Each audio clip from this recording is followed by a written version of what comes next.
नमस्कार, आप देख रहे हैं जी न्यूज। मैं हूं आपके साथ रोहित सरदाना। जिस घड़ी का इंतजार सबको था वो घड़ी आ गई है। अब से ठीक 1 घंटे के बाद, जी हां 12 बजे 5 राज्यों के विधानसभा चुनाव की तारीखों का ऐलान हो जाएगा। उत्तर प्रदेश, पंजाब, उत्तराखंड, गोवा और मणिपुर में ये चुनाव होने हैं।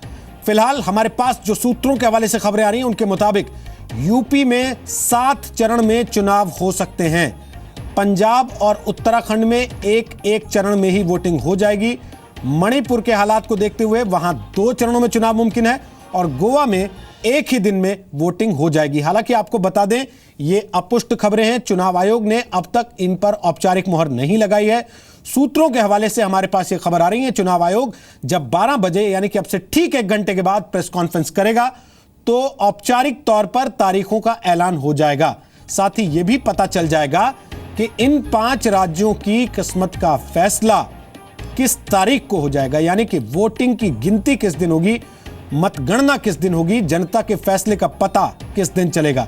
सूत्र बता रहे हैं कि यूपी में 7 चरणों में वोटिंग हो सकती है। बड़ा राज्य है यूपी, वहां की आबादी, वहां के वोटरों के नंबर को देखते हुए, क्षेत्रफल को देखते हुए 7 अलग अलग चरणों में वोटिंग हो सकती है। पंजाब में एक ही चरण में चुनाव होंगे, उत्तराखंड में भी एक ही दिन में वोट डाल दिए जाएंगे, मणिपुर में चरण 2 हो सकते हैं और गोवा में एक ही फेज में यानी कि एक ही दिन चुनाव हो सकता है। ऐसा ऐलान अब से थोड़ी देर के बाद चुनाव आयोग कर सकता है।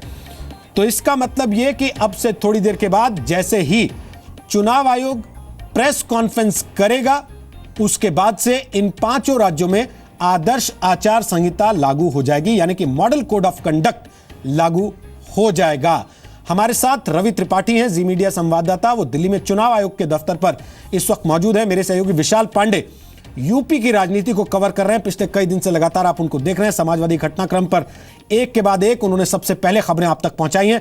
पवन नारा मेरे सहयोगी, वो यूपी में ही नोएडा से, जी हां एनसीआर का इलाका नोएडा, वहां से लाइव मौजूद हैं। सोनू सिंह उत्तराखंड के देहरादून से हमारे साथ हैं।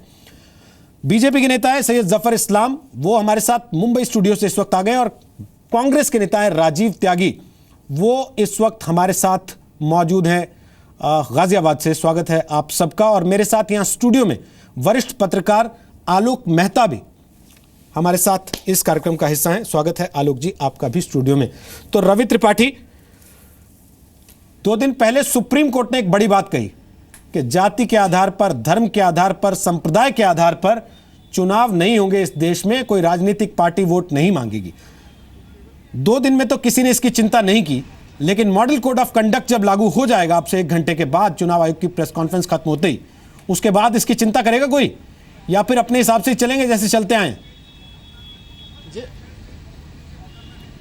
देखिए रोहित, साफ सी बात है कि चुनाव आचार संहिता लागू होने के साथ चुनाव आयोग के पास तमाम अधिकार मिल जाते हैं, जिसके आधार पर अगर किसी भी तरह की बात की जाती है, कोई ऐसा बयान देता है, कोई ऐसी कार्रवाई करता है जिसके खिलाफ एक्शन लिया जा सकता है। और चुनाव आयोग एक्शन लेता भी है, कई बार डराता है, कई बार समझाता है और फिर बाद में एक्शन भी लेता है। तो चुनाव आयोग के पास तमाम अधिकार हैं ताकि जाति, धर्म और इन बाकी आधारों पर चुनाव ना हो, कोई गड़बड़ी ना करे, सारी चीज़ों का अधिकार है। क्योंकि सारे जो चीफ सेक्रेटरी होते हैं उनके हाथ में होते हैं, उनके इशारे पर काम करते हैं। उसके अलावा सारे डीएम, एसपी, हर चीज़ का उनके पास इन्फॉर्मेशन होता है। तो चुनाव आयोग के पास सारे अधिकार हैं सारे कार्रवाई के। अब डिपेंड ये करता है कि चुनाव आयोग उसको इस्तेमाल कैसे करता है अपने अधिकारों का।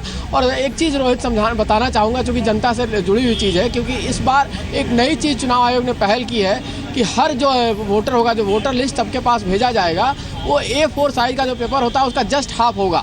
उस हाफ पेपर में सारी डिटेल्स जानकारी होगी, आपके फ़ोटो का साइज भी बड़ा होगा, पूरा गूगल मैप दिया होगा उसमें, ताकि आप कहाँ आपको वोट डालने जाना है उसकी जानकारी होगी, क्या डूज और डाउन्स है उसके बारे में सारी जानकारी होगी।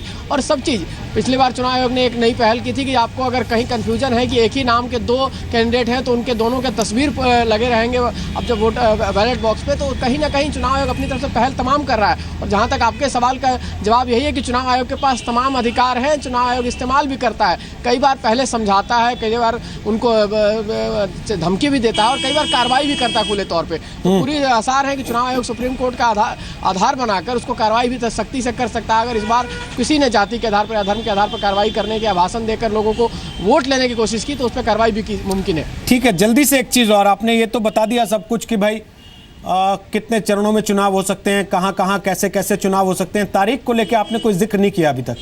आप ये मौका चुनाव आयोग के लिए छोड़ देना चाहते हैं या कुछ है अंदाजा जो आप शेयर करना चाहेंगे?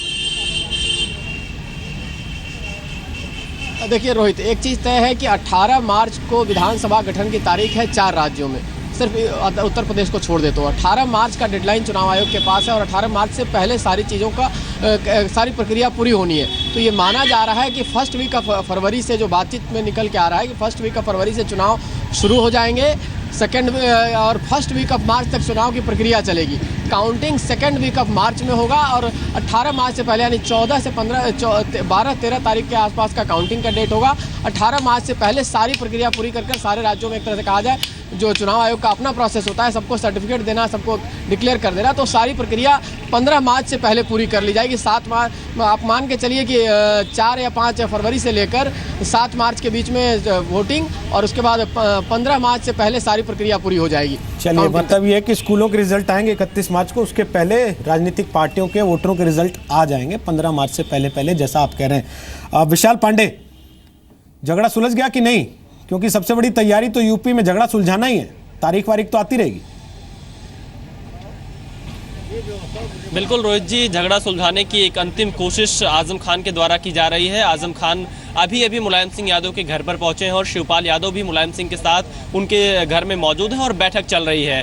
गायत्री प्रजापति मुलायम सिंह यादव से मिलकर उनका कोई संदेश लेकर शायद कहीं गए हुए हैं और आज ये कि निर्णायक बैठक के तौर पर देखा जाएगा कि इनके परिवार का झगड़ा सुलझेगा या चुनाव आयोग ही प्रेस कॉन्फ्रेंस के बाद इनके साइकिल चुनाव चिन्ह को लेकर भी कोई फैसला कर सकता है, क्योंकि अधिकतर उम्मीदें लगाई जा रही है कि अगर दोनों पक्ष नहीं मानते हैं तो साइकिल चुनाव चिन्ह जब्त हो जाएगा और दोनों पार्टियों को अलग अलग फ्री सिंबल पे चुनाव लड़ना पड़ेगा, जो दोनों खेमे इस वक्त समाजवादी पार्टी में बने हुए हैं। रोहित जी, एक सवाल आपने अभी रवि जी से किया था, उसका धर्म और जाति को लेकर जो वोटों का था, फिलहाल यूपी में वो नहीं दिखाई पड़ रहा, क्योंकि कल ही मायावती ने एक प्रेस कॉन्फ्रेंस की थी जिसमें उन्होंने बाकायदा सिलसिलेवार एक जाति और धर्म के आधार पर बताया था कि मुस्लिम 97 मुस्लिम उम्मीदवारों को उन्होंने टिकट दिया, 87 दलित उम्मीदवारों को टिकट दिया, 113 सवर्णों को टिकट दिया है, 107 ओबीसी वर्ग को टिकट दिया है। तो फिलहाल उत्तर प्रदेश में सुप्रीम कोर्ट के आदेश के बाद भी जाति धर्म के नाम पर वोट मांगने की या लोगों के बीच में जाने की जो उम्मीद है वो कम होती हुई दिखाई नहीं दे रही है। हर कोई जाति धर्म के आधार पर ही आगे बढ़ना चाह रहा है और जीता जागता उदाहरण कल मायावती की प्रेस कॉन्फ्रेंस में था। तो बिल्कुल अब चुनाव आयोग कैसे पाबंदी लगाता है जाति धर्म के नाम पर चुनाव वोट मांगने को लेकर, ये एक बड़ी चुनौती होगी। रोहित ठीक है आलोक जी, कांग्रेस पार्टी ने, विपक्ष ने जोर लगा लिया कि चुनाव नोटबंदी पे हो, ये रेफरेंडम हो जाए, नोटबंदी के पक्ष में हैं लोग या खिलाफ हैं। यहां अगर टिकटों का बंटवारा इस बात से होगा कि मेरे इतने सवर्ण हैं, इतने बनिया हैं, इतने ठाकुर हैं, इतने ब्राह्मण हैं, तो फिर क्या नोटबंदी, क्या कोई घोटाला और क्या सरकार का कामकाज? रोहित जी, इसमें कोई शक नहीं है। देखिए, ये सही है कि नोटबंदी एक मुद्दा हो सकता था, लेकिन स्थानीय, अभी हम आपके पहले भी शो में बात कर रहे थे कि किस तरह से स्थानीय मुद्दे प्रमुख होते हैं और लोग उसमें स्थानीय उम्मीदवार होते हैं। ये ठीक है कि अब जाति का कल, अभी जो अपने साथी कह रहे हैं, कल तक चूंकि ये आचार संहिता लागू नहीं हुई, चुनाव आयोग के कंट्रोल में नहीं आया, तो शायद मायावती जी ने भी उसका फ़ायदा उठाकर अपना बोल दिया। आगे कुछ तो, और जैसे आप अभी कह रहे थे, जब जैसे ही आचार संहिता लागू होगी सब पहले एक दूसरे का देखने लगेंगे, वो ये नहीं देखेंगे कि हमने क्या किया, वो कहे रोहित जी ने ये बोला या रोहित जी ने क्या किया। तो ये एक दूसरे पर निशाना साधने के लिए, आपको याद है पहले भी लोग बाकायदा वीडियो रिकॉर्डिंग करके और सबूत दे देते हैं। सो सबसे बड़ी कोशिश ये होगी, और इसलिए सही बात यही है कि मुद्दे स्थानीय और उम्मीदवार ज़्यादा होंगे, स्थानीय पार्टियां ज़्यादा उम्मीदवार होंगी, उनके उम्मीदवार होंगे, और ये कहना कि नोटबंदी ही के आधार पर चुनाव हार जीत होगी, ये नहीं। उसका कुछ असर उसका होता है पार्टी के कई मुद्दों में, एक वो भी शामिल रह सकता है जो ज़्यादा प्रभावित हो गए या ज़्यादा जिससे बहुत परेशान जो हुए, या जो मजदूर बेरोजगार होकर चले गए, उनके परिवार यदि वहाँ किसान या मजदूर जो हैं वो जो इलाके में थोड़ा प्रभाव डाल सकते हैं। लेकिन बाकी जो बड़ी संख्या में जो लोग वहाँ थे, और जो आपकी रिपोर्ट में भी देखता रहता, तो मुझे लगता है कि सबसे बड़ा मुद्दा उनके ही अपने हित ज़्यादा रहने वाले हैं, बल्कि नोटबंदी का अकेला मुद्दा रहे। चलिए हम एक छोटा सा ब्रेक लेते हैं, ब्रेक के बाद राजीव त्यागी के पास चलेंगे, जो कांग्रेस की राहुल गांधी ने पूरी यात्रा निकाली जिसमें खाट तक ले गए लोग उठा के।